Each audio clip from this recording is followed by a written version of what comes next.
Mga bro, isa na namang milestone para sa ating Self-Reliant Defense Posture (SRDP) program, kasi binigyan na ng notice to proceed ng Philippine Navy ang Industrial Controls Corporation para gawin ang 10 units ng Buhawi. At ang pinaka-solid dito, proudly Pinoy-made ang sistemang ito. Ang Project Buhawi ay isang remote-controlled weapon system na dinevelop mismo dito sa Pilipinas. Isa itong patunay na kaya nating gumawa ng sariling advanced defense tech, hindi lang basta umaasa sa imported systems.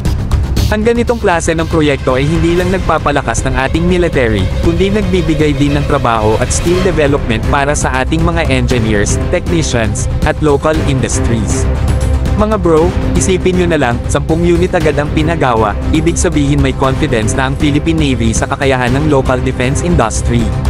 At kapag naging successful itong batch na to, malaki ang chance na madagdagan pa ang orders at i-expand pa ito hindi lang sa Navy, kundi pati sa Army at Air Force para sa force protection at base defense roles. Ang kagandahan pa nito, dahil locally made, mas madali ang maintenance, parts replacement, at upgrades. Hindi na tayo maghihintay ng buwan o taon para lang sa piyesa mula abroad. Ito ang mismong essence ng SRDP, self-reliance, cost efficiency, at long-term sustainability. Mga bro, proud moment talaga ito. Hindi man headline grabong gaya ng pagbili ng frigates o fighter jets, pero sa totoo lang, dito nagsisimula ang tunay na lakas ng isang armed forces, sa capacity na gumawa at mag-develop ng sarili nilang armas. Good job Philippine Navy troops at lahat ng Pinoy engineers na nasa likod ng BUHAWI project. Ito ang simula ng mas malawak na future kung saan mas marami na tayong sariling gawa na systems para sa depensa ng bayan.